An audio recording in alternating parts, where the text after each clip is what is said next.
Hello everyone, I hope you're all doing well. Is my voice and video both clear?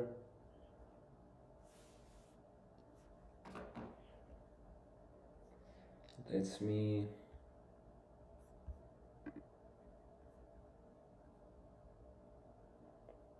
Okay, now I think you must be able to hear me well. Is everything fine? Hello. How was today's contest, guys? What did you guys do today?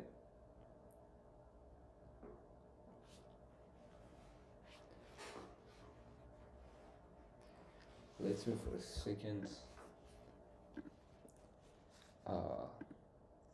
check if this is... Okay, now you can see me better. Worst div 2 in a while? Why?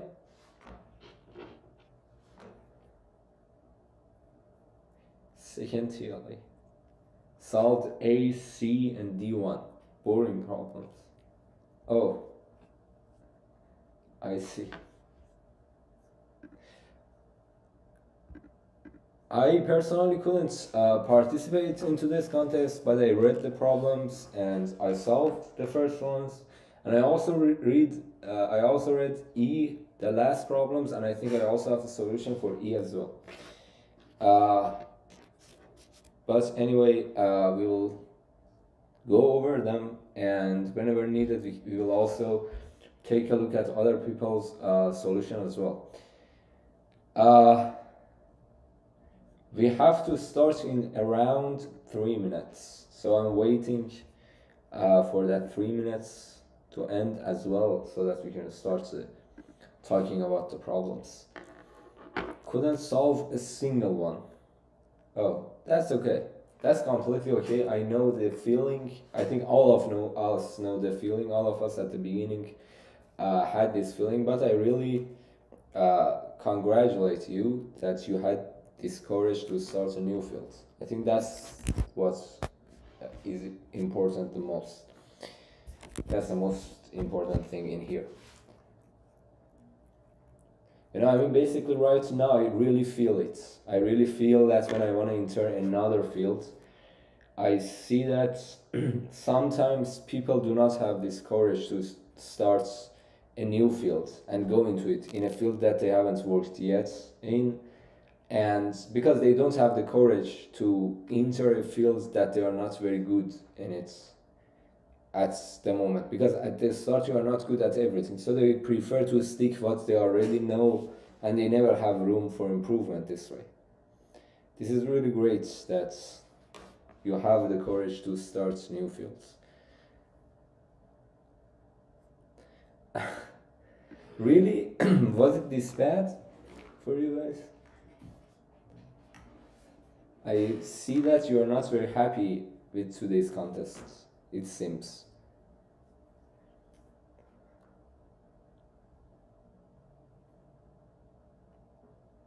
You didn't like B. Okay. And how many... Sorry for that. How many problems each one of you solved?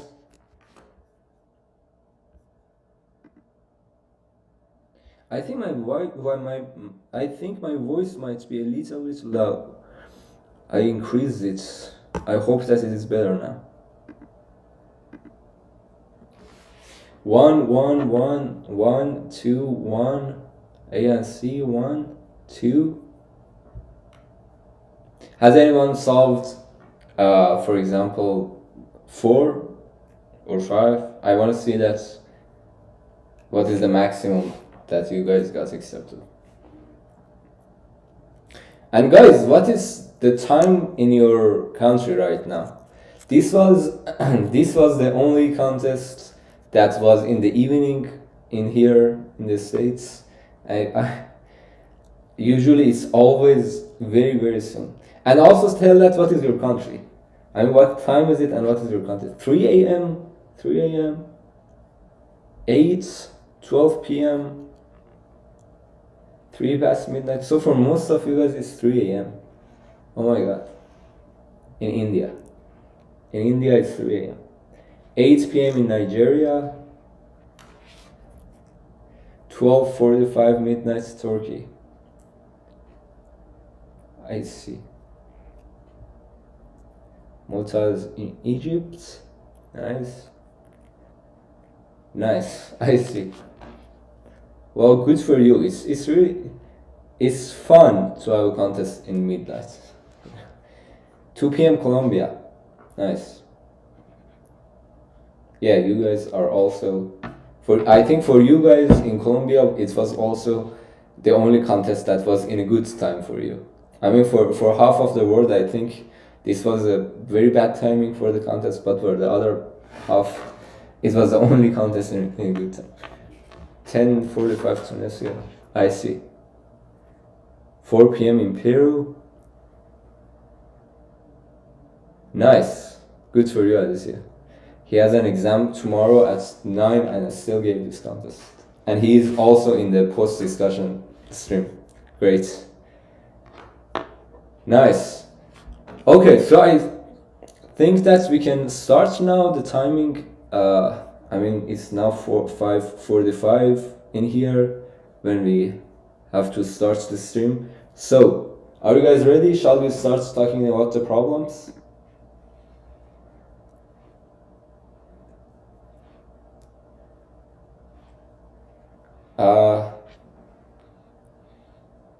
Okay. Start with D1. Well, we have to start from the beginning, but we get there. Okay, so let's start talking about the problems. So, let's start with problem A. And guys, let me know that if there was any issues with the screen. Let me bring. I think now you can see more. So, problem A.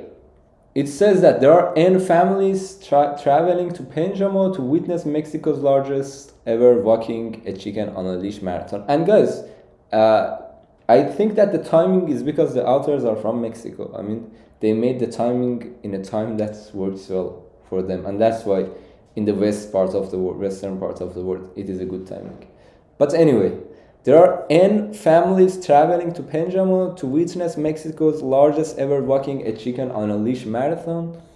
The ith family has a sub I family members. All families will travel using a single bus consisting of R rows and 2 seats each. A person is considered happy if another family member is seated in the same row as them, or they are sitting alone in their row with an empty seat next to them. Determine the maximum number of happy people in an optimal seating arrangement.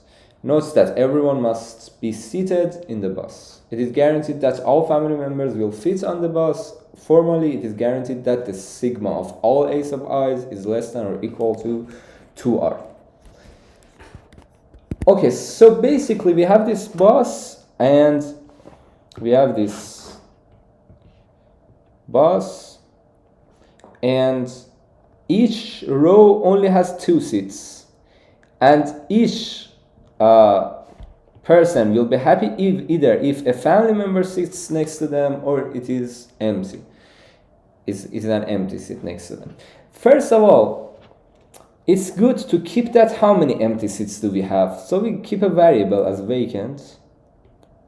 It is the number of seats that will be vacant. I mean, they will be empty.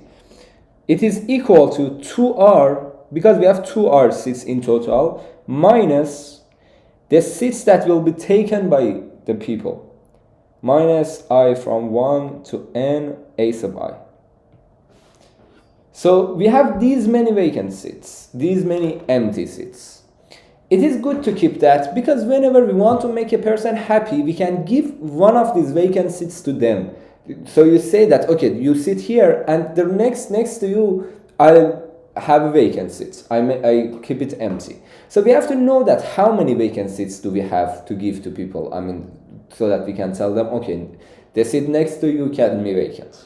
So we keep the number of vacant seats that we can have, and this way, whenever we can, we give it to someone. We say that, okay, next to you, we're gonna have one of these vacant seats. And then when we start from the beginning, we have A1, A2, 2, AN. Whenever we are on each AI, if AI is even, well, everything is good in this case. Everything is good. Why? Because we can just sit them 2 by 2 in different rows. So we can have A sub I half rows for them. In each one of them, 2 of the members can sit next to each other, and this way all of them are happy. All of them are next to a family member. So if it is even, it is good. I mean, we have no problem. We just arrange them next to each other. But if it is odd, it might be a bit more problematic. If it is odd, one person will be left alone. One person will be left alone. He or she cannot sit with the other family members because they are odd. We can 2 by 2, I mean, we can consider floor of A sub I half rows for the family members. All of them except one can sit there, but one of them will be alone. And then we can see that, do we have any vacant seats? Do we have any vacant seats to give to that person so that the next seats to that person, the seat next to that person will be vacant or not? If we can, we just give one of those vacant seats to this person. I mean, we say that, okay, you sit here, and for the other one, we give one of those vacant seats. I mean, we keep them empty. We know that we have some limited number of vacant seats that we can have in total. Initially, we know that's how many vacant seats we have. If we can, we give it to this person, because any vacant seat can make one person happy, and this way, this vacant seat is making this person happy. So it's doing its job. Each vacant seat can at most make one person happy. And this way, this vacant seat is making one person happy, so there's no reason that we do not give it to this person. So we can greedily, whenever someone is alone, give a vacant seat to them, as long as we have vacant seats. So basically, it's like we have a 4. I write a pseudocode, I from 0 to n minus 1, and I count the number of people that will be not happy. And then at the end, I see out n minus the number of unhappy people. So I say that if AI is even, it is good, so there's no problem. Only I care if AI modulo 2 is 1. I want to see if someone will be unhappy here or not. If AI modulo 2 was 1, I say that if I have a vacant seat, if vacant is greater than 0, then I just say vacant minus minus, I give one of these vacant seats to this person, else I just keep a variable, let's name it bad, the number of people that will have a bad situation. They will not be happy, they will be unhappy. Else bad plus plus. And then at the end, I'll just see out n minus bad. N minus the number of people who will be unhappy. And this way, I can easily calculate the number of happy people. Yes, the stream will be available when it ends. All our streams are in our channel, in our contest. I mean, all the streams that we solve problems are available in contest solution discussion playlist, and all of our topic streams where we discuss topics are available in this playlist. Our topic stream our topic live streams. My camera is frozen. This is not good. Okay, so let's see. I have to see that's what's going on.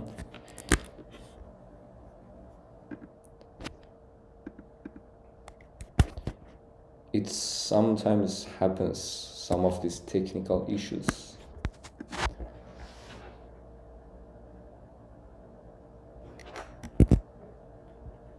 Okay.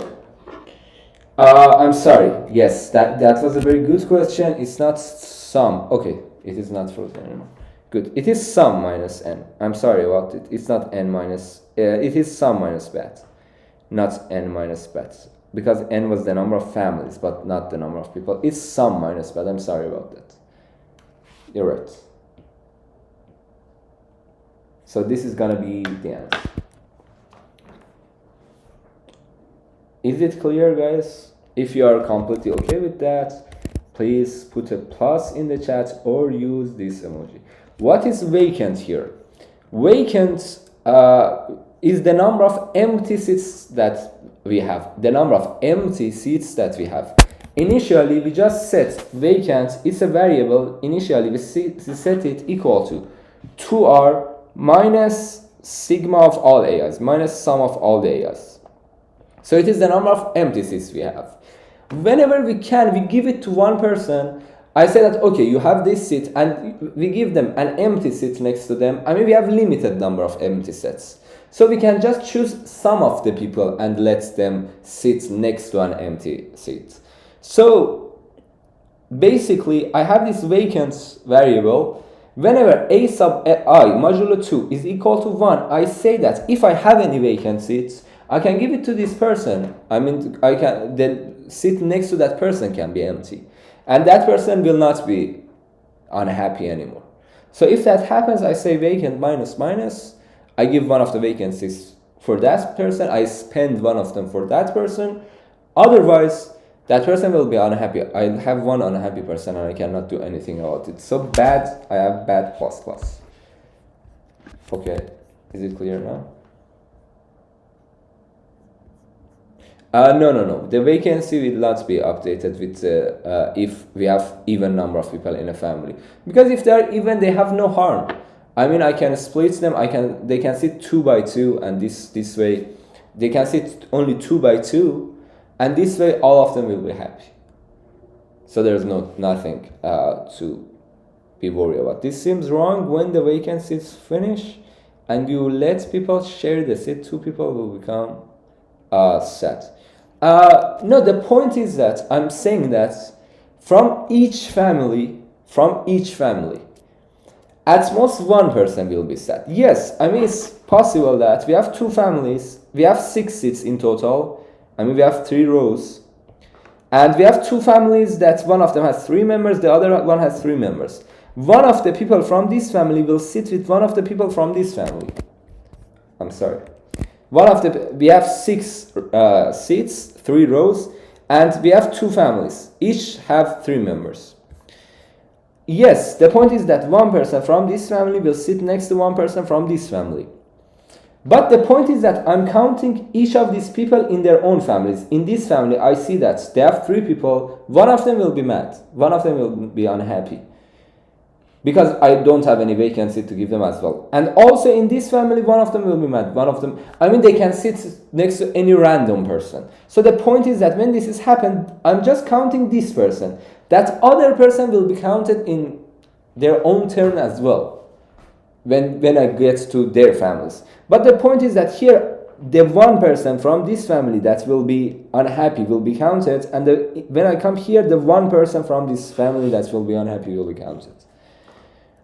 So the point is that this way I'm counting each unhappy person when I get to their family. Is it clear now? If you still have any questions about this problem, let me know. Nice. Okay, so shall we move on to problem B now?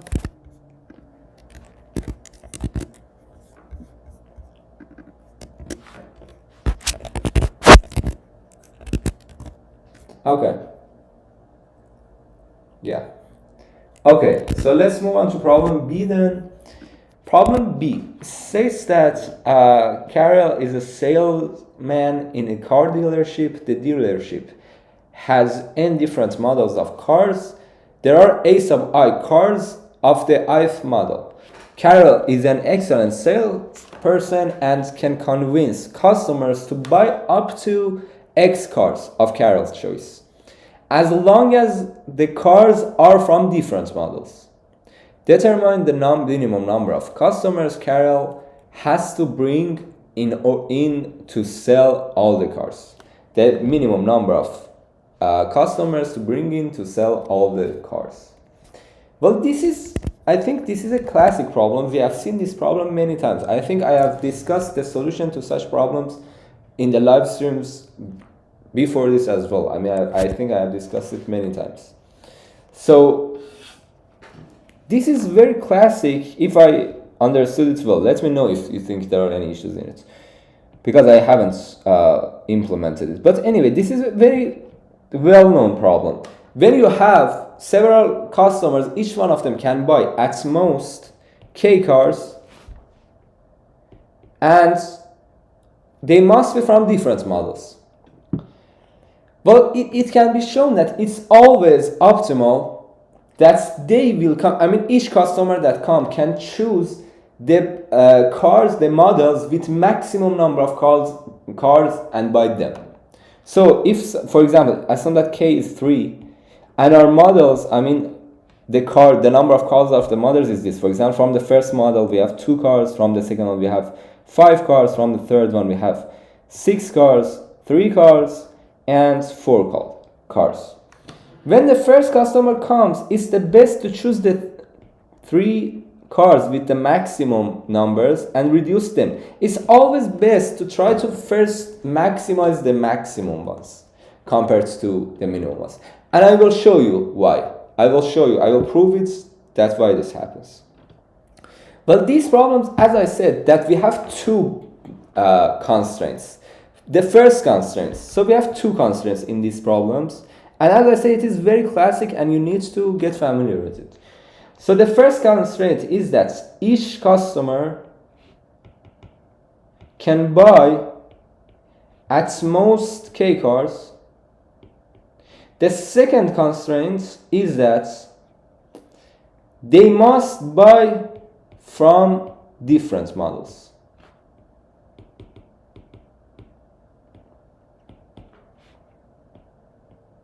We want to find out how many customers do we need to sell all the cars. In such a problem, the first thing that we can say is that the answer is at least something. I mean, we can provide lower bound for answer. We can say that answer cannot be less than this. Can you suggest any lower bound for our answer? Can you suggest some lower bounds that we can say that for sure ans is greater than or equal to this? Max element, great.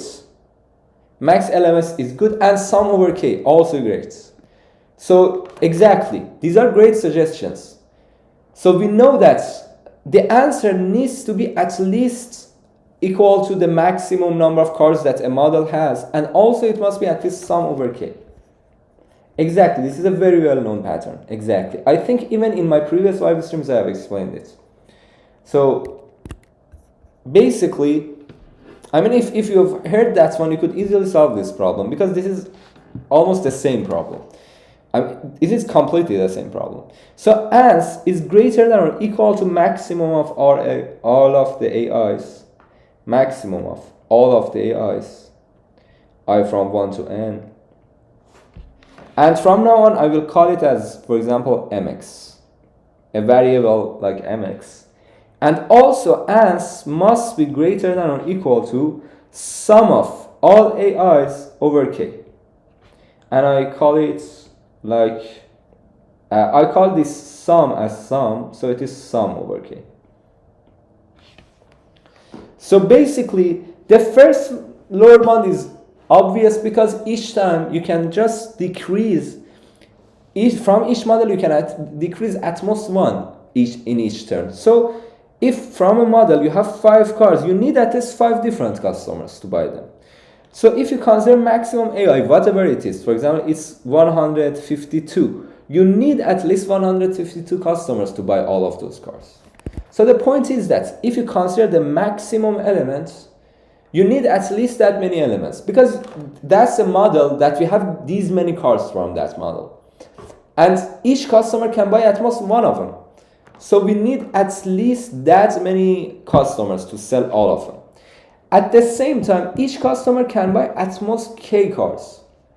at most k cars. So whatever our sum is, each time our sum can be decreased by at most k. And we want our sum to become 0 at the end. At the end, all the cars must be sold. So the second condition must hold as well. So we had two constraints. These give us two conditions. We have two conditions. Right? Is it clear so far? Do you have any questions so far? It's 3:30 a.m. in India. Thank you all Indian watchers that you are watching us in this at this time.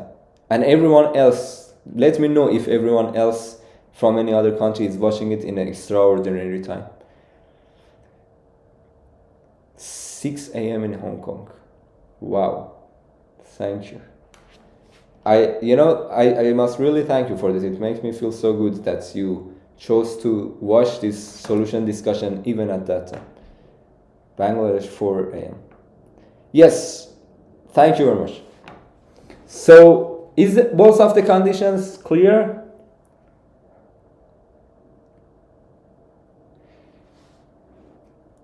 Greetings to Mexican watchers. Why is sum over k valid? Well, because whatever sum is the number of cars, is the total number of cars, is the total number of cars that we have. So our sum is the total number of cars that we have. Each customer can buy at most k of them. So whatever the total number of cars is, we need at least that over k. I mean, because each customer can, for example, if we have 10 cars and we have each customer can buy only 3 of them, we need at least 10 over 3 customers. Okay, so the number of customers must be at least 10 over 3. And since it must be an integer, it definitely is at least 4. Because 10 over 3 is 3 point something, 3.3333. So it's 3 point something, 3.333, and so on. So the number of customers must be greater than or equal to that. So it cannot be 3 anymore. It must be at least 4, right? So both of the conditions must be hold, and the magic is here. Here is the magic. The answer is maximum of these two. Only if, I mean, not only these conditions are necessary, but they're only sufficient. They're also sufficient. If both of these conditions hold, we have, I mean, that's okay. Those many customers are enough. And I can prove that this is really the case. So I can prove that the answer is going to be the maximum of your mx and sum over k. And because it is integer, to make it more clear, let's use sailing of sum over k. Because it must be an integer. So if it is like 3 point something, you have to round it up to 4. If it is a number point something. So that's going to be all. You just can see what is maximum, what is sum, and you just calculate maximum of this mx and sum over k. Sale of sum over k. But why?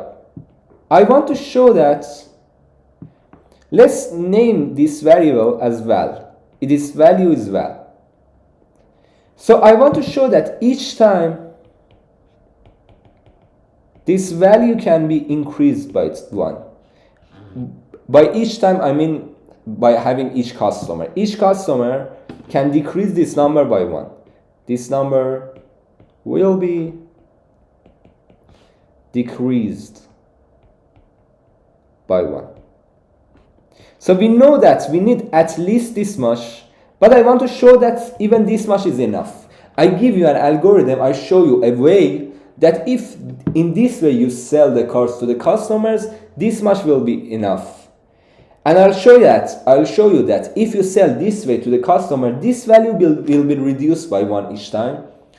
And this way, this shows that after val times, it will be 0. So it means that your maximum will be 0 and your sum will be 0. So it means that you have sold all the cars. So it's just enough to show that by each customer you can decrease this value by 1. If you show that this value can be decreased by 1 by having each customer, then it automatically shows that this is the answer. Because each time you decrease it by 1, whatever it was, at the end it must become 0. Your maximum must become 0. Your sum must become 0. So that way you know the answer. So I just show you that by each customer you can decrease this number by 1. So I consider 2 cases. So do not forget that I have 2 numbers, mx and scaling of sum over k. I have these 2 numbers. There are 2 cases, or to be more precise, there are 3 cases. Either mx is greater than greater than sum over k, or sum over k is greater than mx, or they are equal. So let's consider this first case first. So this is our first case. mx is greater than sum over k. It means that k times mx is greater than sum. In this case, it's enough to show that by a customer I can decrease mx by 1. If I decrease mx by 1, since mx is strictly greater than sum over k, the maximum of mx and sum over k will also be decreased by 1. So when I know that k times mx is greater than sum, I know that when I have a customer, it's only enough to sell one of those cars, one of those models that they have exactly mx cars. Consider all of those models that they have exactly mx cars. You can see easily that the number of those models is less than k. It cannot be k, because I know that k times mx is greater than sum. If I had more than k models that they had mx cars, then this was a contradiction, because it was not possible that their sum was less than k times mx, because only these models have more than mx cars, right? So the point is that if k times mx is greater than sum, the number of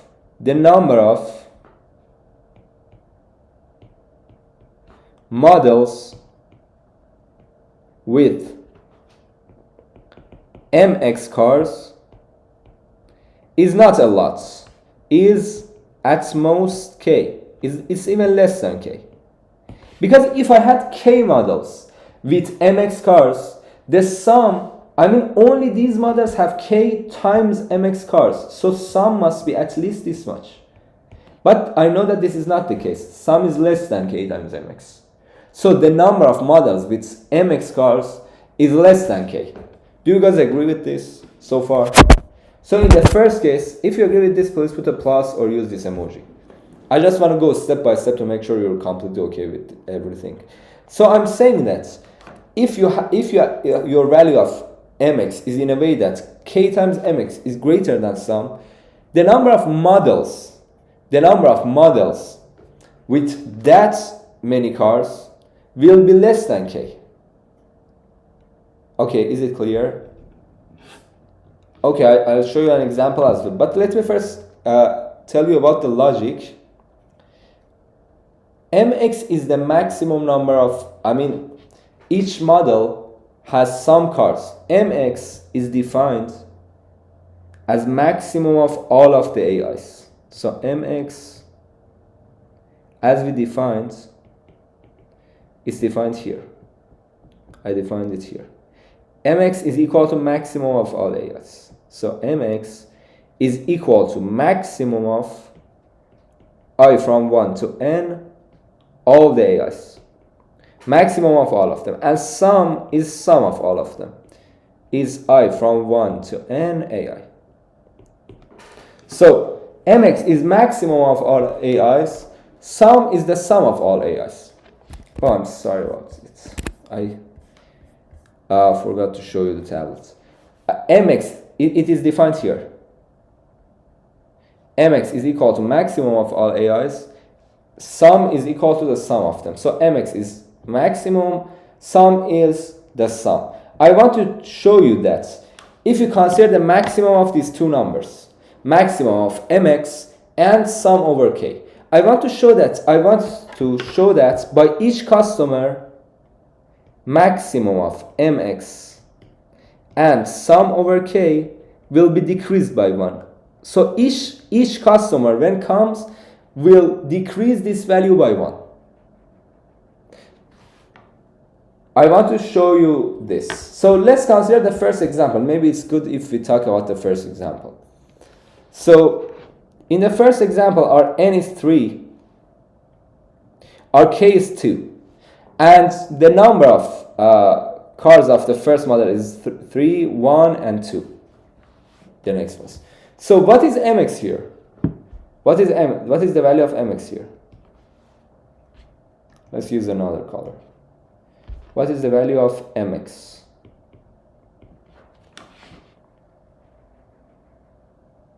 Mx is 3, exactly. What is sum?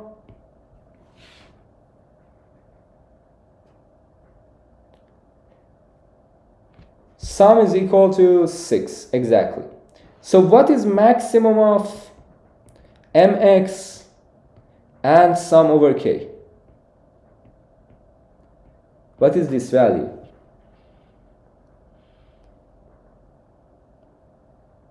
It is maximum of 3 and 6 over 2, which is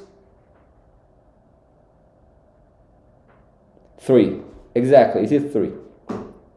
So basically I want to show you that this value by each customer will be decreased by 1. I want to show you a way that if you sell the cars this way, this value will be decreased by 1 at any step.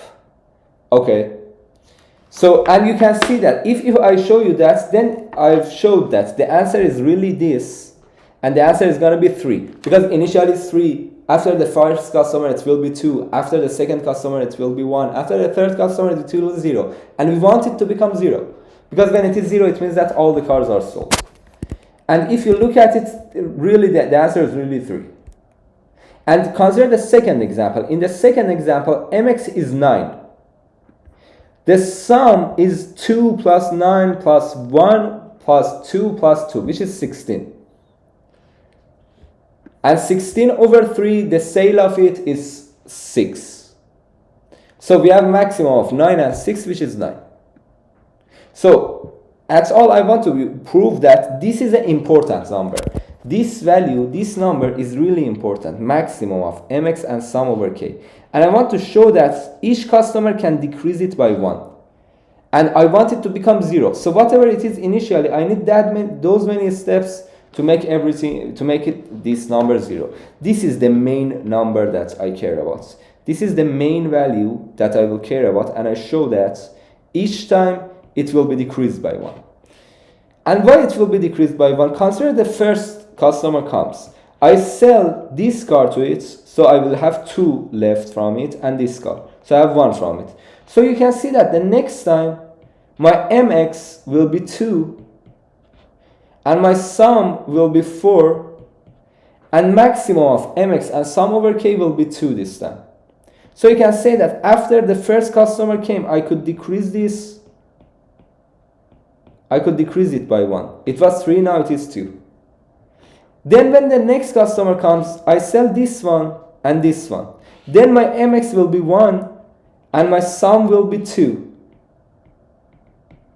And maximum of mx and sum over k will be 1. Maximum of mx and sum over k will be 1. So again it is decreased by 1. And the next time I sell these 2, then both mx and sum are 0, and therefore the maximum of mx and sum over k will be 0 as well, and I'm done. I've sold all the cars. So the main point is that you should just consider this number in mind, maximum of the maximum number that you have and the sum of the numbers you have over k. I show you that each time this number can be decreased by 1 by each customer. Therefore, at the end they get 0. Is it clear? So I want to show you this. So I consider 2 cases. The first case is that if mx is greater than sum over k. I carry out these two numbers. So I see that which one is greater than the other one. If mx is greater than sum over k, the point is that the number of models that have mx cars is at most k. It is not possible that it will be more than k. Because if it is more than k, then the total number of cars that I have, I mean, if I have k cars with mx, k models with mx cars each, in total I will have k times mx cars at least.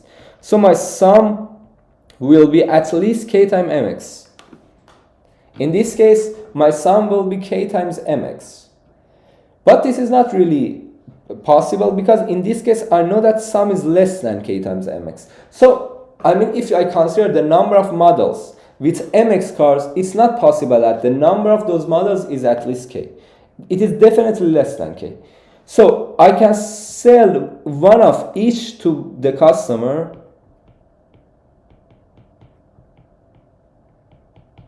I can sell one of each to the customer. All of them become mx minus 1. So next time my mx will be decreased by 1. So my mx will be less than mx, less than the previous mx. And my sum over k was less than previous mx as well. So both of them are less than the previous mx. So now the maximum of my new mx, let's call it mx prime. Mx prime, the new mx is mx minus 1. Sum prime is also less than what sum was. It's less than what sum was because I sold some of the cars.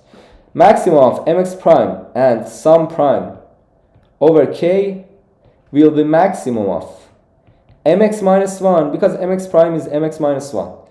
And the other part is less than mx, something that less than mx as well, which is equal to mx minus 1. And previously the maximum was mx. Mx was more than sum over k. So this way, I've decreased the number by 1. I've decreased the maximum of mx and sum over k by 1. Okay, so this way, it is okay. If mx is greater than k, is sum over k, the problem will be solved. I can sell the models with maximum number of cars. From each one of them, sell one of them to the customer. And because the number of them is less than k, I can do it. And this way mx will be decreased by 1, and since mx was greater than sum over k, now mx is decreased by 1, so maximum of mx and sum over k is also decreased by 1. The other case, the second case is that mx is less than sum over k. Or in other words, k times mx is less than sum. Okay, the other case is where k times mx is less than sum. In this way, you can easily see that if k times mx is less than sum, the first thing that we can say is that the number of models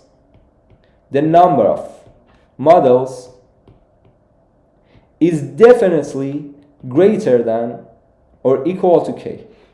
The number of models is greater than or equal to k.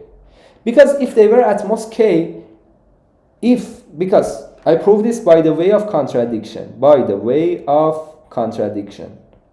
Assume that the number of models was less than k. I know that each one of them has at most mx cars.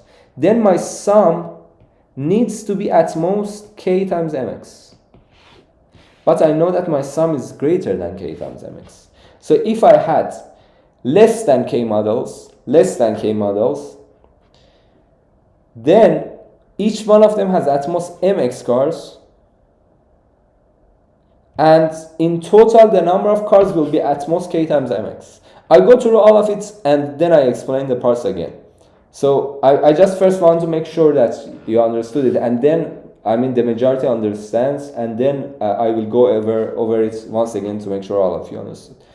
Then this way, sum is at most k times mx, but it is not possible. This is a contradiction. Sum is greater than k times mx. So in this case, you have more than k. You have more than k models. So from the first k models, you can sell one of them.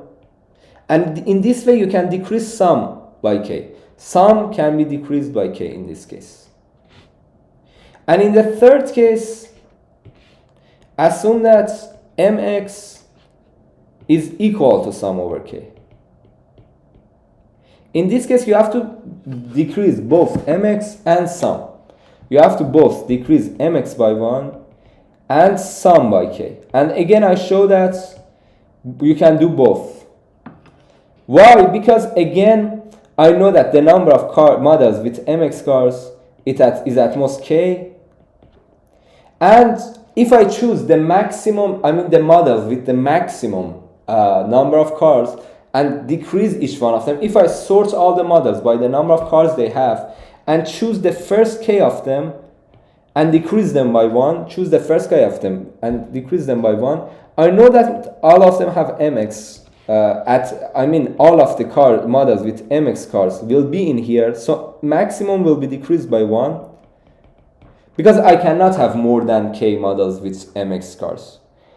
And also because I sold k different cars, sum is also decreased by k. So both of them happen. Both of these happens.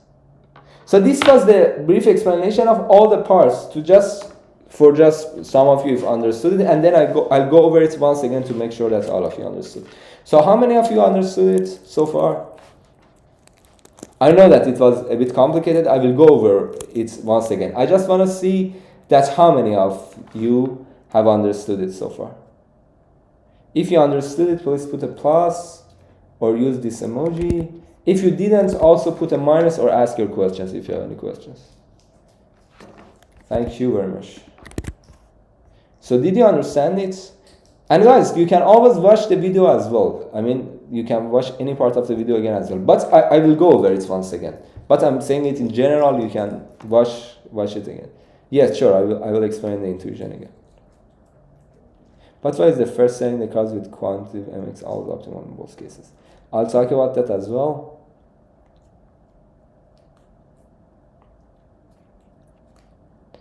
Okay, so let's explain it again to make sure that every one of you understood it well. So, guys, my way is this. Let's say it's this way. I want to explain it this time with a little change. I want so that at least they are very similar, but this time I want to use another method so that at least I've talked about two possible methods to show this. So I want to say that my way is this. I will always sell the cars, sell the cars from the first k models, and the models are sorted. Assume that the models are sorted in decreasing order from the first k models. So consider all the models. Let's sort them by the number of cars they have. I will always choose the maximums and sell one of the cars from them. And if I have less than k models, I sell one from each. So if I have less than k models, I will sell from each. If I have more than k models, I will choose the models with the maximum number of cars. I will choose the k best ones of them, and I will sell one from each. So this is my way. And I want to show you that if I do it this way, each time maximum of all AIs, which I show with mx, and sum of all AIs over k will be decreased by 1 if I do this. Is it clear so far?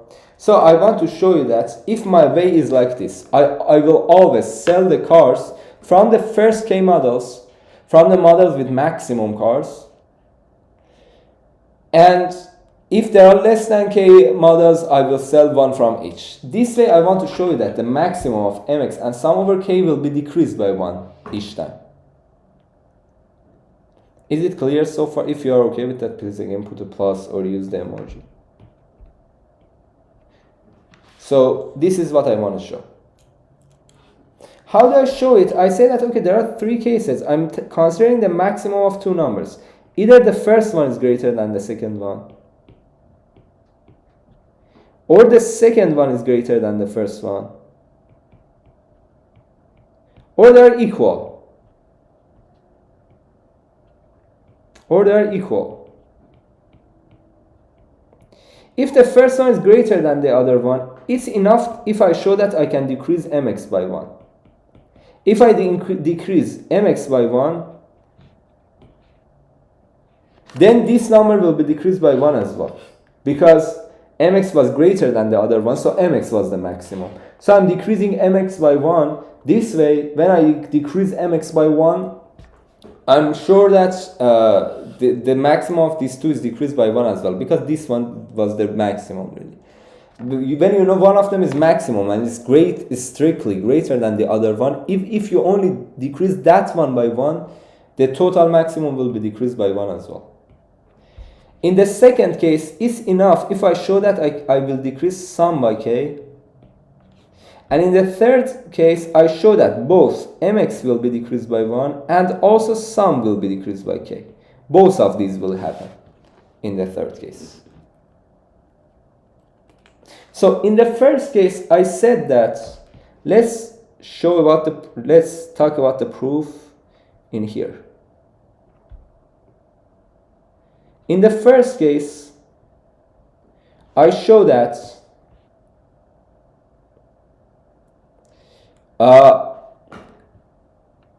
I know that my mx is greater than sum over k. So k times mx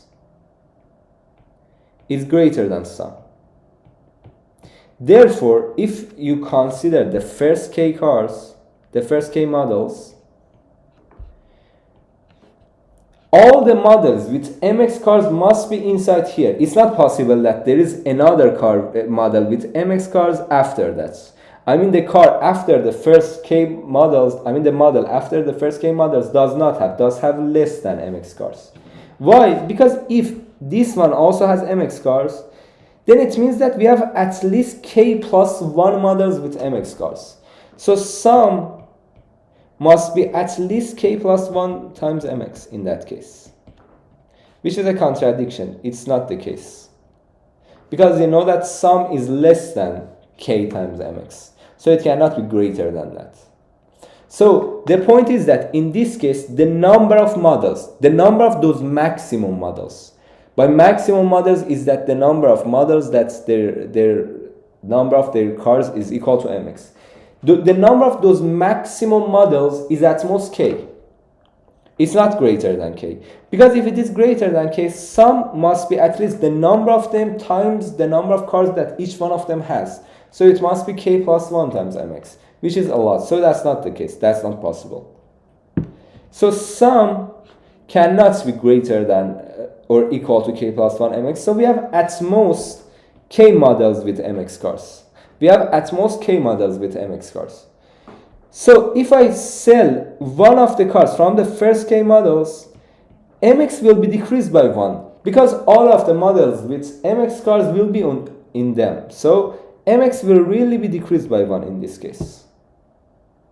Why? Because the number of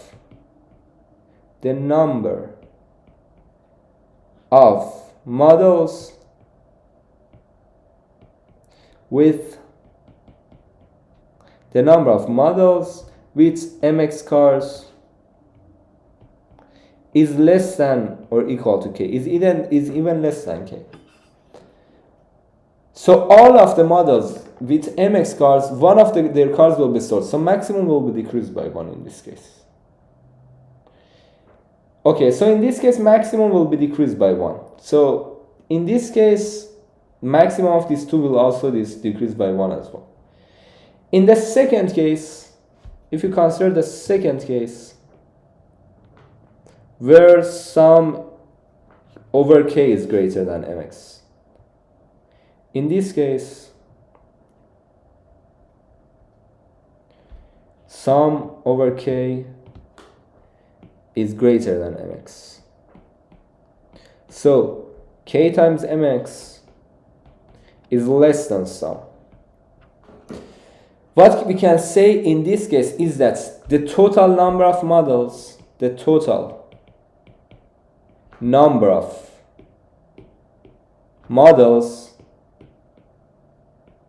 is at least k. Because we know that it's even greater than k. Because we know that if we had at most k models, each one of them has at most mx cars. So sum will be at most k times mx in that case. If we had at most k models, each one of them has at most mx cars, so sum would be at most k times mx. But that's not the case. I know that sum is greater than k times mx. So I have more than k models. Therefore, I have more than k models. So the number of cars that I will sell will be at least k, will be k as well. Because I have enough models. I have k models to sell one from each. So my sum will really be decreased by k in this case.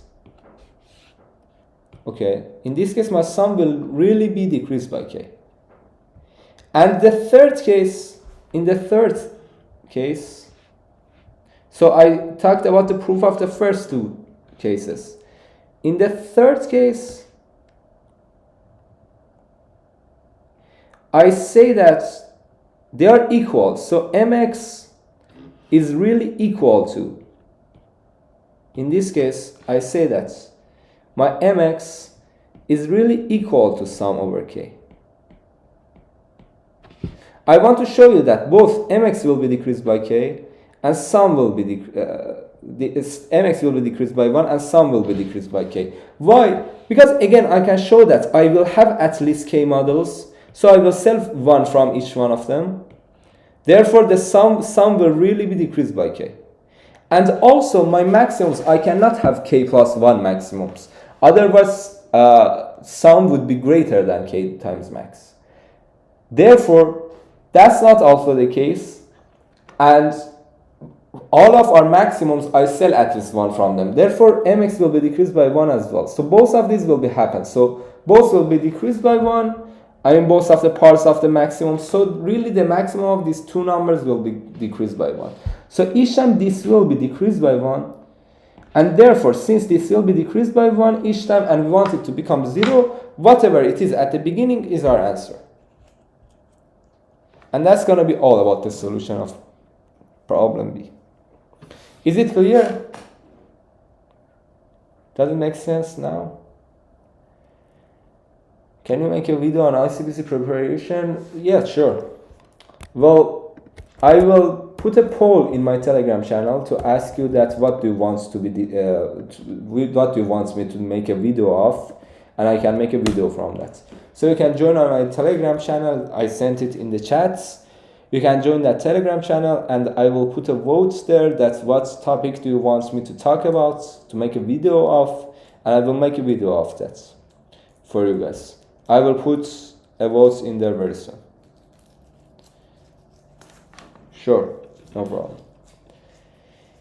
And guys, if you want to, if you're enjoying this live stream and you want to support my work, you can like the video or subscribe to the channel. You do not need to do that, but I would be happy if you do this, and this would be supporting my work. And let me also tell you that I have a topic streams each Fridays. Usually it's on Fridays. All the topic streams are available in this playlist, YouTube playlist. I want to discuss all the topics that is useful in competitive programming. And right now I've covered dynamic programming, graph, and right now number theory. I'm covering these things. We have a lot more to say about each topic. Each week we will cover one of the topics there. Okay, so shall we now move on to problem C? Is the problem B clear now?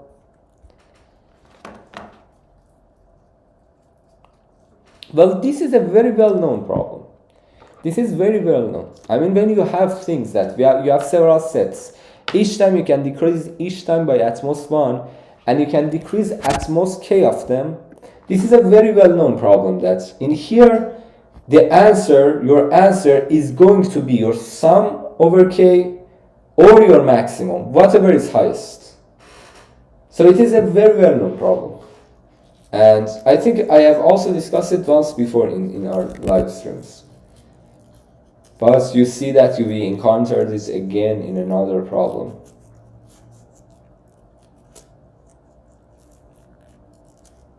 Okay.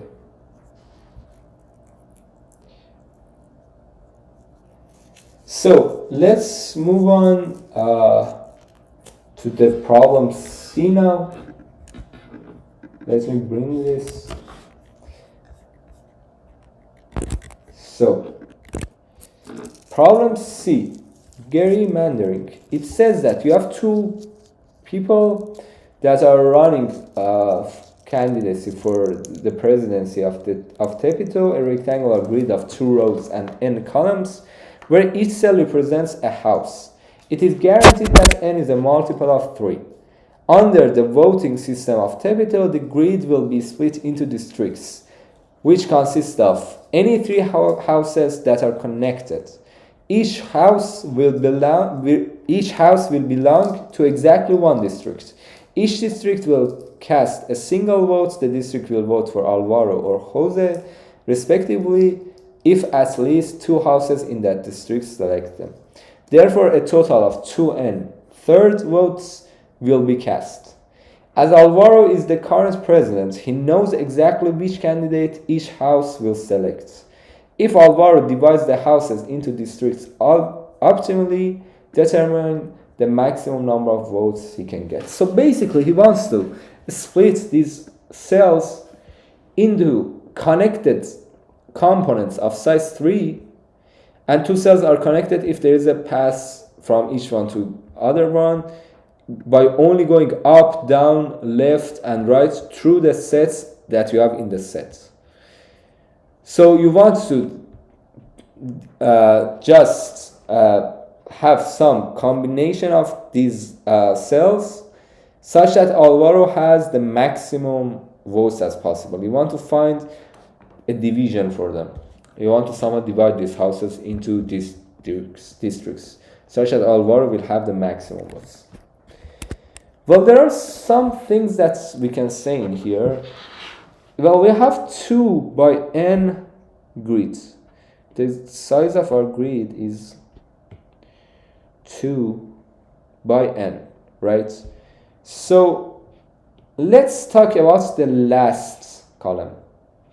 So we have several columns. Let's talk about the last column. I can say that there are 2 cases. Either these 2 last cells will be in the same district or they will not be in the same district. Let's consider both of the cases. First, assume that these two last cells will not be in the same district.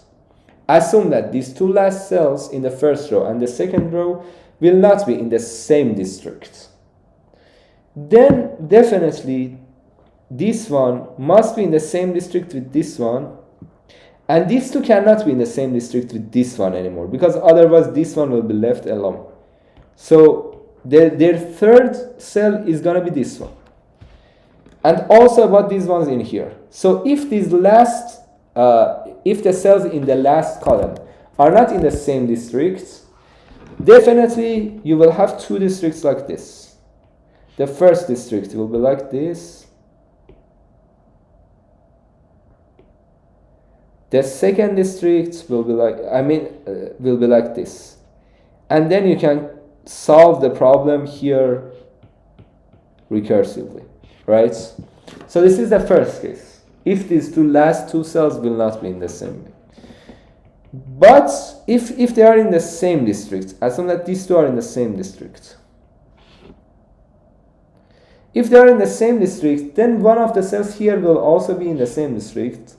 And then if you consider the cells here, this one must definitely be the same in the same district with this one.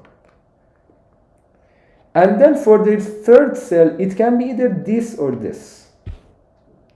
Both of them are possible. If it is this, it would be good, because again we can solve this part recursively. Yes, basically at the end we will use dynamic programming. If it is this, it would be good because we can solve the rest recursively. But if it is not the case, if it is this one, then again I can say that this one needs to be in the same district as this one, and then this one needs to be in the same district as this one. So these 3 will be in the same district and these 3 will be in the same district. And I can continue talking this way. Again, this one either will be in the same district with this one. These 2 will be in the same district. And then the third cell is either this one or this one. If it is this one, it would be good because we can solve this part recursively, and because it must be a multiple of 2. To make my example better, let's add another column as well. So you need to solve this part recursively,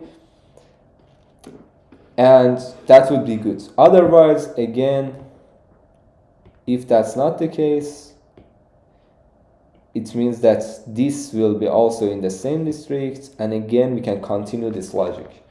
But anyway, I want to show you that I can consider all the shapes, not only solve it for 2 by n, but let's solve it for all the shapes like this. I mean,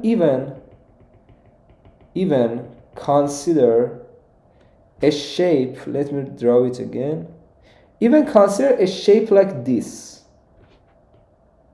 This shape is also a shape that you can find that in how many ways you can divide the cells. You can divide your cells into districts. So not only I'm going to solve 2 by n's such that n will be divisible by 3, but I will solve it for like 2 by n's with one additional cell in here such that 2n plus 1 will be divisible by 3. And also I consider all the shapes like this, that I have 2 by n and one additional cell in here. Let's instead of n also use I, so that you don't confuse it with the n in the problem statements. So I solve all of these shapes. For each I, such that the total number of cells will be divisible by 3, I will solve this problem. So this is how I will define a DP. Okay, and why I only solve it for these things? Because assume that it is also possible that the second row have several more cells. For example, it's possible that the second row has 2 more cells, not only 1 more cell. But why I don't consider that case? Because in that case, I definitely know that this one will be in the same district with this one, and they will also be in the same district with this one. So these 3 can be grouped, and then this part can be solved. So I'm saying that if one of the rows has more than 1 additional cells, you know that you can just group them 3 by 3 and remove them, because they are unique. I mean, it is unique, that's how they will be grouped. Okay, so I consider 3 DPs. DP of 0 and I, 1 and I, and 2 and I. And if, I mean 0 and I, it just means that we have a 2 by I grid. 1 and I, it means that it's a 2 by I. There's 1 additional cell in the first row. 2 and I means that we have a 2 by I. There's 1 additional cell in the second row. And then if the total number of cells is not divisible by 3, I just continue. I do not care about that DP. Otherwise, I can just consider the possible cases. First, let's talk about DP of 0 and I.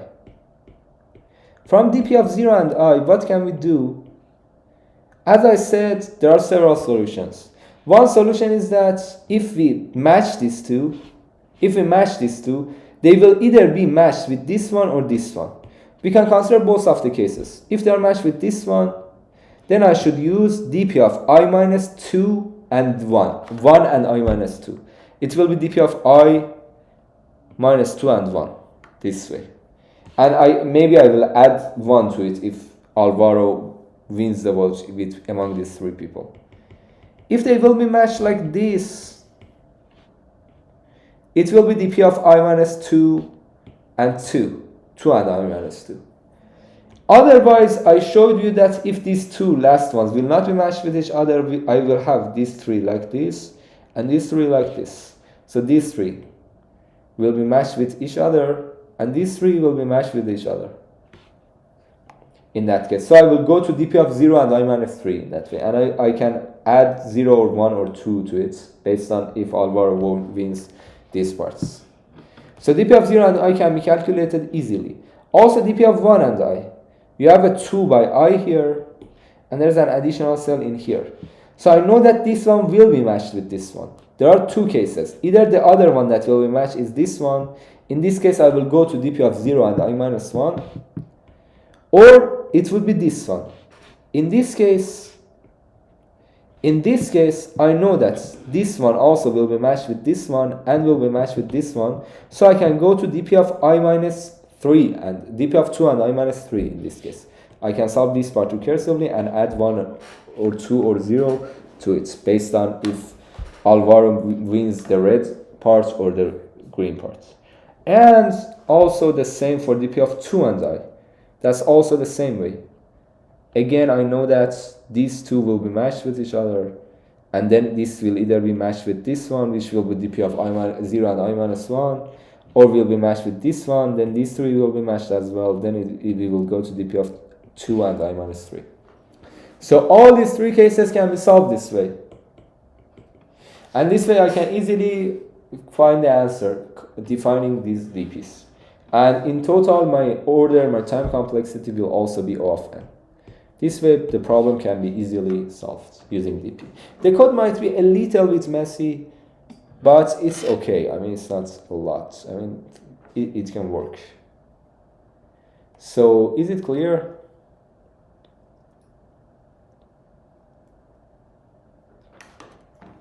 Does it make sense for you?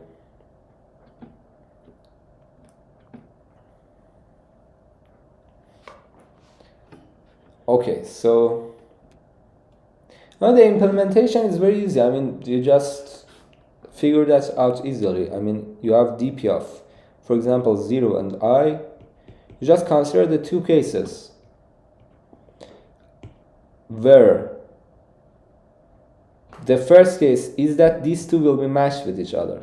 If they will be matched with this one, you will check if Alvaro wins this section or not. If it wins, your addition will be 1. You can keep a variable which is 0 or 1 if Alvaro wins this part or not. And then add it to dp of I minus 2 and dp of 2 and I minus 2. If it is like this, I mean, there are several cases. If it is like this, you will see if Alvaro wins this section or not. And then add it to dp of 1 and I minus 2. And then if it is like this, these three will be matched and these three will be matched. You will go to dp of I minus 0 and I minus 3, and maybe you add 0 or 1 or 2 to it. Based on if Alvaro wins you will add the result of the red district and the green district to the answer as well. So this is basically how you can do it. So dp of 0 and I, let me write it here to make sure that you understood the shape completely. dp of 0 and I is 2 by I. I mean, you can define it as you wish, but this is one way that you can define it. I mean, whatever you're more comfortable with, but this is very intuitive if you do it like this. dp of 1 and I means that you have 2 by I and one additional cell on top. So it's 2 by I, one additional cell on top.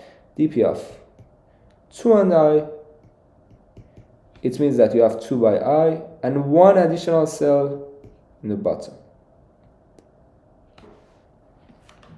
In the bottom row. I have not participated in the contest and I do not have any submission, but I can take a look at other people's submissions for you. So that I'll share it with you. Yeah, for example, maybe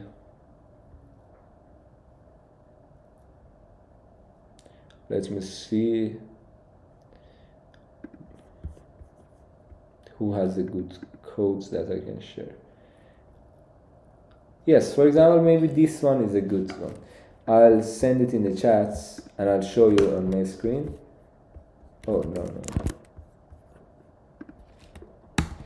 This one.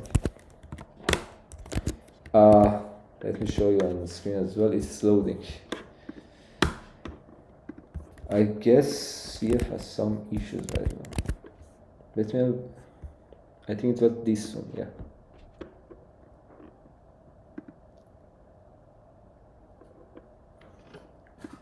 Okay, it's not loading again. It's weird, but I guess CF is a bit slow right now.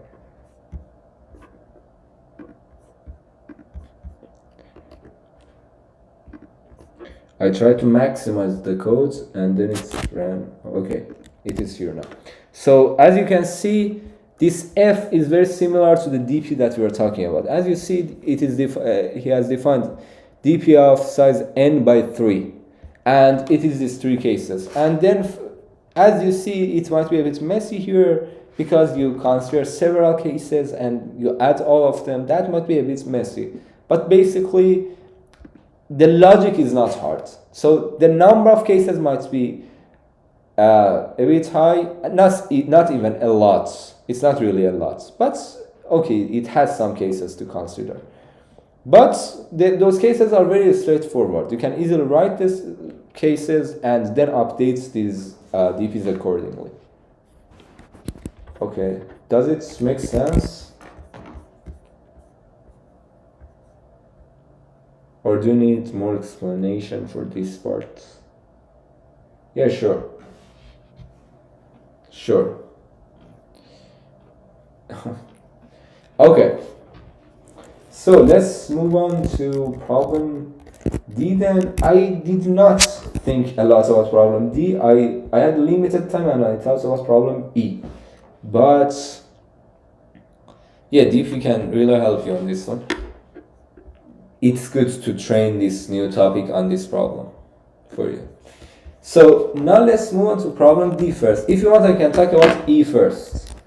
That's, I think I know its solution. Otherwise, we can take a look at people's code for D1 and see how did they solve this problem and explain that. That might take a few minutes. Let's see how did they solve it. And then I will explain the problem again as well. So as you know, first let me tell you a short of the problem. We have n people, some of them are knights, some of them are knaves, some of them are imposter. One of them is imposter, exactly one. And if you ask a person about another person, about the status of the other person, it gives you this table. That's how they will respond. And you need to find the imposter in n plus 69 questions. So this was just the explanation for the ones who already know the statement. I just wanted to have it in their mind again. First, now see that's what is the solution, and then I will describe the problem statement and the solution in detail. This is a very clean solution. They have for I from 1i plus 1 less than or equal to n I plus equal to 2, ask I and I plus 1 not equal to. Ask of I plus 1 and I. That was very easy, I think. Yes, that is a very easy solution. I was greater than 1.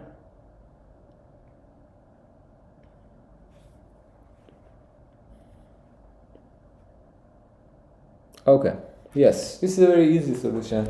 Let me tell you the problem first. Okay, let me tell you problem D1 first, and then we'll talk about the solution. Let me tell you the statements in detail. So problem D1 assassino. This is the easy version of the problem. In this version, you can ask at most n plus 69 questions. You can make hacks only if both versions of the problems are solved, and the problem is interactive. It is a tradition in Mexico's national IUI trainings to play the game Assassino, which is similar to Among Us or Mafia. Today, n players numbered from 1 to n will play Assassino with the following 3 rules. A knight is someone who always tells the truth. A knave is someone who always lies. An imposter is someone everybody thinks is a knight but is secretly a knave. Each person will be assigned a role in the game. There will be exactly 1 imposter, but there can be any possibly zero number of knights and knaves. As the game moderator, you have accidentally forgotten the roles of everyone, but you need to determine the player who is the imposter. To determine the imposter, you will ask some questions. In each question, you will pick 2 players I and J and ask if player R thinks that player J is a knight. The result of the question is shown in the table below. Find the imposter in at most n plus 69 questions. Note, the grader is adaptive, the roles of the players are not fixed in the beginning and may change depending on your questions. However, it is guaranteed that there exists an assignment of role that is consistent with all previously asked questions under constraints of this problem.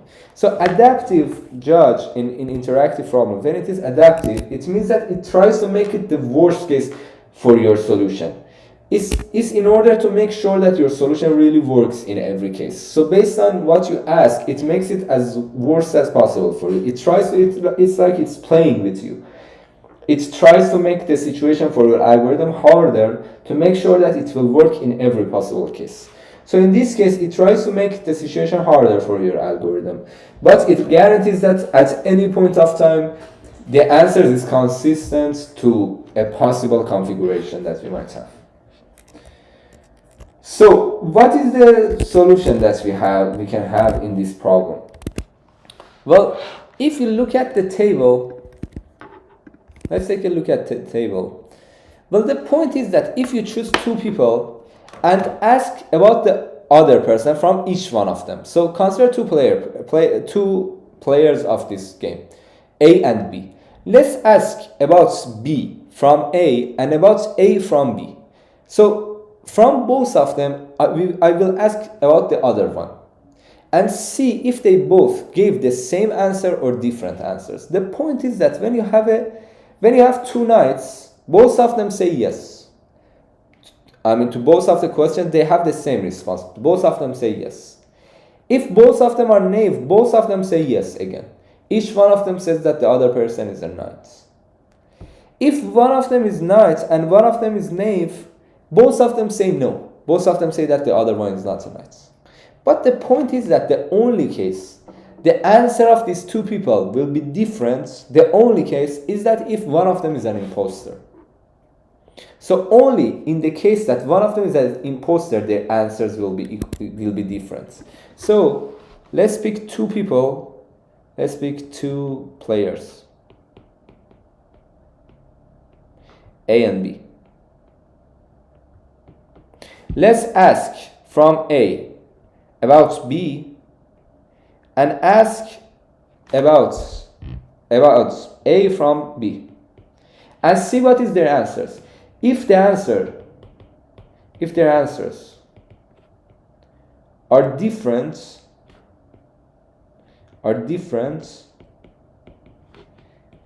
then one of them is the imposter.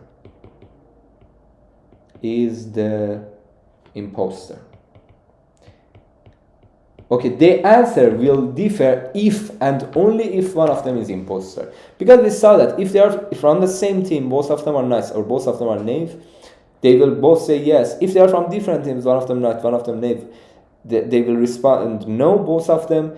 The only person that is weird and it gives the different response as the others is the imposter. That's the only person only if that person is one of these two people, the answers will be different. So the point is that when you have n people, you can group them in groups of size 2. And in each group, do this. Ask about the other person in the group from those two people. So for each two people, you will have 2 questions. So in total, you will have n questions. You will have n half groups. If your n is odd, just group that last person with someone as well. That's okay that if you have one duplicated person. Ask about the other one. Go until you will find a group that they respond differently. Now you have 2 candidates. You have 2 people, A and B. They will be like, if they are adjacent, you can just group the first person and second person, the third and fourth, the fifth and sixth, and so on. So there are 2 consecutive people, I and I plus 1. They respond differently. So you know that one of them is an imposter. So let's just pick another random person, like person A, and do the same for A and I, and also do the same for A and I plus 1. Again, you have 2 groups. This imposter is one of these 2. The point is that that person is the person who is the imposter, Again, when he will be grouped with A, again they will give different answers. So you can see that which one of them are weird, which one of them are still weird when they are grouped with A. That person is the imposter. And this way you can find the imposter. So first you have groups of size 2. In each group you will see that if one of these two is the imposter, and if a group is weird, you will just check both of them with another person. And then you will see that what do they say. I mean, which one of them are weird, and that person is the imposter. Is it clear? Did you understand it?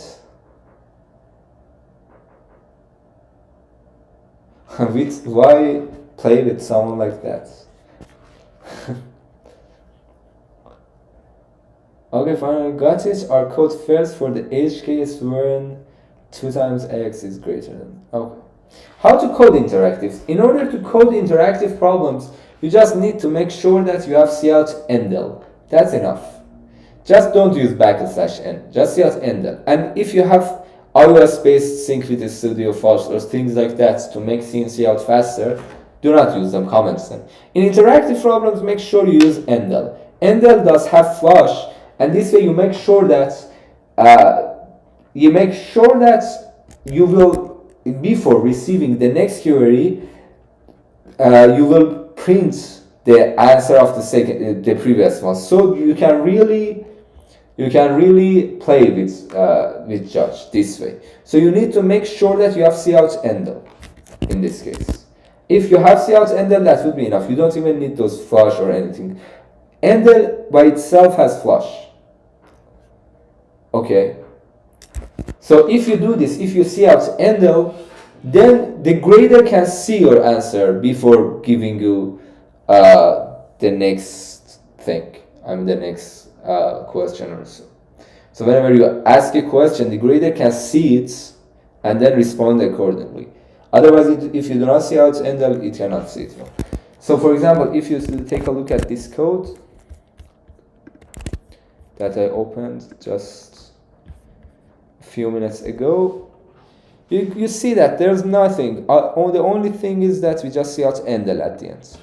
So basically, it's always good to define some functions to ask so that you don't deal with these things in your code. In a function, you can easily just have all these things. Let me send you the link of this as well, the link of the submission.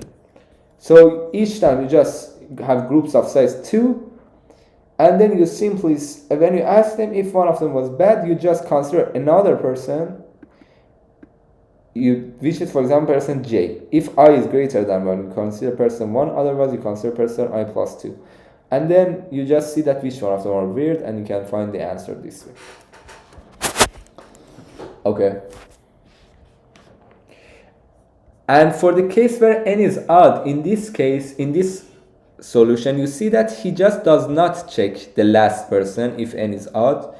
At the end, if the answer was still -1, it means that the answer was n, because it means that you didn't find the imposter in the first n-1 people. So the answer is definitely n. And also, this is also an important thing, that n is at least 3.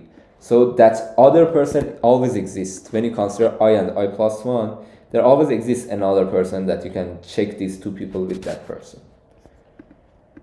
So I hope that it is completely clear now. Thank you very much, PH. That means a lot to hear that. Okay, guys.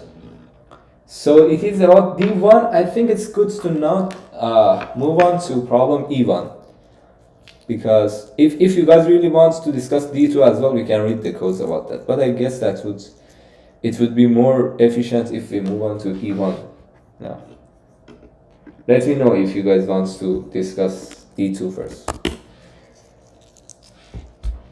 I can tell you about the ideas that I have. Okay, I will move on to E1 for now and discuss the ideas that I have about problem E1. First, let me tell you the statements. Problem E1. It says that this is, again, the easy version of the problem. In this version, it's guaranteed that Q is equal to 0. An integer grid A with p rows and q columns is called beautiful if all elements of the grid are integers between 0 and 2 to the 30 minus 1, and for any subgrid, the XOR of the values at corners is equal to 0. Formally, for any 4 integers, I1, I2, J1, J2, the XOR of these corners, I mean these 4 cells, A of I1 and J1, A of I1 to J2, A of I2 and J1, and I2 and J2 must be 0. So any rectangle that you choose, the XOR of the corners must be 1, must be 0.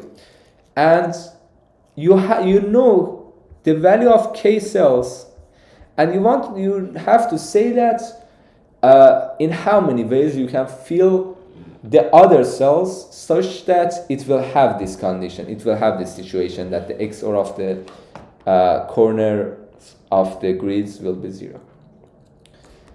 Okay, so you'll know that the value of k of them, and you want to see that how many ways the other ones have.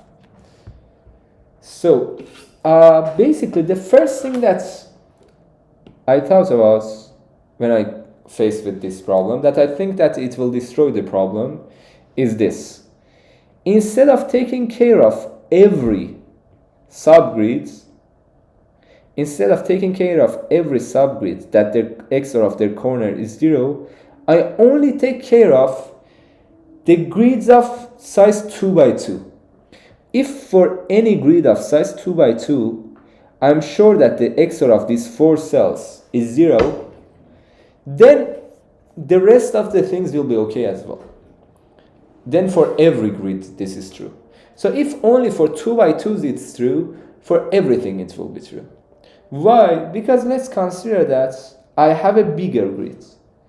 So assume that I understood that all the 2 by 2s are okay. Now let's assume that I have another grid like this. What I can say is that consider all the 2 by 2s inside it. Consider all the 2 by 2s inside it. So there will be a 2 by 2 here, a 2 by 2 here, a 2 by 2 here, and so on. And consider the XOR of all of them. Because I know that each one of them, XOR of each one of them is 0, the XOR of all of them will be 0 as well, right? So in any 2 by 2, if any 2 by 2 is 0, I want to show that the corners will, the XOR of the corners will be 0. I'm saying that consider all the 2 by 2s inside this subrectangle. Consider the XOR of all of them. If you consider that XOR, the point is that this cell will be counted only once in that XOR, and also the other corners will only be considered once, but the cells in here will be counted twice. They will be in 2 by 2s. And we know that in XOR, when we count a cell twice, it's like we do not count it at all. They will cancel each other. So it's like these will not be even counted. And also, if I consider a cell here, it will be counted 4 times. Once here, once here, once here, and once here. So they will not be counted as well. So I showed that the XOR of these corners is equal to XOR of all the 2 by 2s inside it. And if every 2 by 2, the XOR of every 2 by 2 is 0, automatically the XOR of these corners will be 0 as well. So I think this is a fact that can destroy this problem. You just need to consider 2 by 2s. Is it clear? So I only consider 2 by 2s. And when I only consider 2 by 2s, I can say that, okay, so each 2 by 2 needs to be, the XOR of it needs to be 0.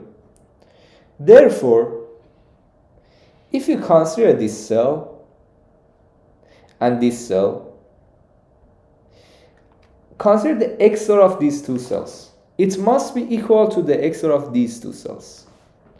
So if this is some x, and this is, let me use a smaller Then if this is x and this is x or some, for example, g, then if this is y, this one must be y XOR g. So basically I'm saying that if XOR of these two is g, the XOR of these two must be g as well. So if this two is g, if this one is x, this one must be x XOR g, this one is y, this one must be y XOR g. And consider again the next cell. Now assume that this one, the one after that, is z. So this one again must be z XOR g. And so on. So you can say that it's like a relationship between rows. I mean, this row compared to this row has an additional XOR g. And you can have it for each two rows. So this way, if I assign number 0 to the first row, I can simply assign a number to each of the rows. I mean, if I know all the numbers in the grid. I'm considering that I know all the numbers in the grid and I want to see that if it works or not. I first showed you that if you know the numbers, only check 2 by 2s. If 2 by 2s are okay, the rest is okay as well. And then I'm telling you that if 2 by 2s are okay, you can just assign a value to each row. You can put number 0 in the first row, and the rest of the rows will be calculated using the first row. And then consider the first column as well. You can say the same things about the columns. I mean, again, if this is some x and this one is x XOR g, if this is some y, this one must be y XOR g. So you can say the same thing about the columns. Columns can have numbers as well. And so on. So you have numbers in the rows and in the columns. And then you can say that if it is like this, the only thing that we care about is to find the numbers on the rows and the columns. And then each cell will be the XOR of the number in its row and in its column. XOR some fixed value. And the point is that if instead of 0, these were defined as some other meaningful numbers, it could be even exactly XOR of the row and the column. So the main point is to choose the numbers on the rows and the columns. Okay, that's the main thing. So each cell is directly related to the XOR of the value in its row and its column. And the point is that if you know the number in some cell, this gives you a relation between its row, the number of its row, its column, this is its column, and its row. So it's like a relation is found between these two. So it's like you can draw an edge between them, which means that if the value of one of them will be fixed, the value of the other one will be fixed as well. I mean, if the value of one of them will be determined, the value of the other one will be determined as well. So you can draw an edge like this and say that if the value of one of them is determined, the other one will be determined as well. So each of these cells is like an edge. And at the end, you need to know that how many connected components you have. And the point is that your answer is that as many connected components that you have, you can just choose their number independently. Each one of them can be from 0 to 2 to the power of 30 minus 1. So there are 2 to the power of 30 choices for each one of them. Basically, if you have only one connected component at the end, the answer is 1. Everything is fixed. But if you have 2, you have 2 to the power of 30 base. If you have 3, you have 2 to the power of 30 to the power of 2 base. 2 to the power of 30 squared base. And so on. So your answer is going to be 2 to the power of 30 to the power of the number of connected components minus 1 at the end. This is what I understood from this problem. By reading this problem, the main thing that comes to my mind is that you can really model everything. First of all, you can say that only 2 by 2s are important. And then the point is that for each row and column, you can assign some numbers that every value inside the grid can be calculated using those numbers. And at the end, you need to see that in this bipartite graph, how many connected components you have. And your answer is going to be 2 to the power of 30 to the power of those connected components minus 1. And the point is that even in E2, you have the same problem. Let me show you E2 as well. In problem E2, you have the same problem. The only difference is that your Q is not 0 anymore. It's up to 10 to the fifth. So the only thing that is different is that this time you can add edges or remove edges. So edges can be added or removed, or be removed. So this gives us the feeling of dynamic connectivity. And I assume that you know how to do this if you are watching the solution to E2. You need to know dynamic connectivity to solve this. Why? Because, I mean, dynamic connectivity is only considering the history of everything in a segment tree, and the point is that for each edge you know that this edge is in an interval, and you only add that edge in the segments related to that interval of time. It's like you have a segment on time intervals. And then this way, so I don't want to go into the details of dynamic connectivity. If you want, there's a problem from Spudge. I can send it in the chat. If you want, you can check that out. This is the first basic problem of dynamic connectivity. I'm not sure if it was Dynacon 1 or Dynacon 2. Yes, it's basically DSU with history. I sent a problem in this, but there are two versions, and one of them could be solved with dynamic connectivity. And if you use dynamic connectivity, you can see that at each time how many connected components you have, and then easily just print this number. Correct me if you think that at any point I'm not right, but this is what I got from this problem. So the main point, the first fact, was that if you only consider 2 by 2s, it's enough. And the second one was that then you can just assign numbers to the rows and the columns. And then each value is just like an edge between the row and the column, because it says a relation between the value of the row and the column. When one of them will be fixed, the other will be uniquely determined. So it's like they are very related to each other. If you know one of them, the other one will be calculated based on that. So you need to see that how many connected components you have, and each one of them have some ways. And I'm not sure if you can have contradictions in there as well. I mean, maybe if the answer can be 0 as well. But if the answer can be 0 as well, you just need to find out that if those rules that you have do not, if you have any cycle, I mean, each edge has some weight that says that what is the relationship between these two values. If you conclude that there is a relationship between a value of a row or a column and itself, and it is not 0, I mean, it says that this value is equal to itself, x or something non-zero, then that's a contradiction and the answer must be 0 in that case. Otherwise, everything would work. And let me at the end, because everything was just theoretic, I didn't implement this solution. Let's just take a look at some code as well for this one, to see if they also solved it using the idea that I was discussing. So if you take a look at this one, again you'll see that first of all, we know that what we said about 2 to the power of 30 to the power of something was correct, because in this code the first thing that we see is that 2 to the power of 30 to the power of everything is being calculated. Well, that was kind of obvious, so that's not a very big deal.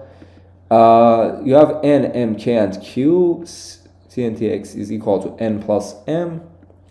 You have DSU, you have sizes, all the sizes you see in U, V, and W, you combine. So you combine, again you see that graph in here. You have a bipartite graph, row number U and column number V, for example. And you add an edge with weight W between them. And then you see out power of CNTX minus 1. I guess CNTX is exactly this CC that I was talking about here, the number of connected components.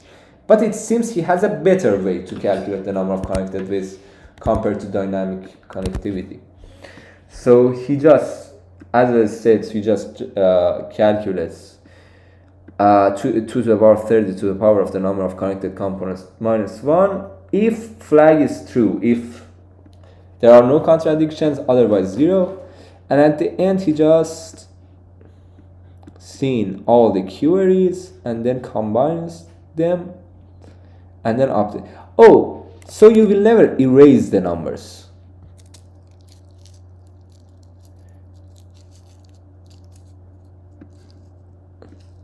If you never erase the numbers, you do not need dynamic connectivity. So maybe the problem is easier than that. If you also had could erase the problems, you could use dynamic programming. But if you never erase them, queries, you will choose an unfilled cell and assign an integer to it. So you never erase any number. So you just add edges. You never erase them.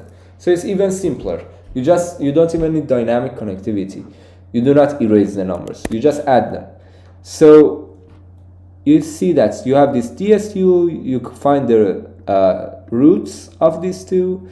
If they were equal, your val must be 0. I mean, the value of the edge must be 0 because it is an edge from someone to itself. So it must be 0. I mean, x is equal to x or 0 only. If with everything greater than 0, it's a contradiction. Otherwise, if size, you find the one with the lower size and choose the one, the other one, the parent of this one. And sizes will be updated and values will be updated as well. Yes, so it is basically how you can find the answer. You don't even need dynamic connectivity and you can easily find the answer this way. No, it's not link tree. It's just normal DSU. So, is it clear?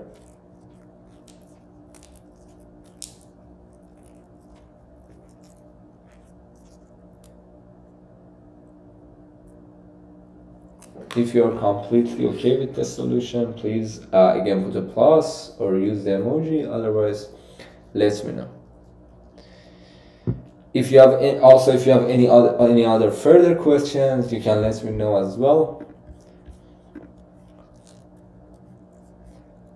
Otherwise, I think this stream is over now. Again, feel free to join our Telegram channel or Discord server, and if you want, you can also join our topic streams on Fridays where we discuss different topics. Does it use LCT? No, I said it does not use link tree. It's just a normal DSU. Oh, the Spotch question that I sent. I sent both of the versions. It has to, I'm just talking about the version that uses dynamic connectivity. I send it only for dynamic connectivity. So maybe the other version uses link tree, but you can check both of them out. I think maybe the first version is the one, I think the first version is the one that uses dynamic connectivity. But you can check both of them. So, any other questions or comments?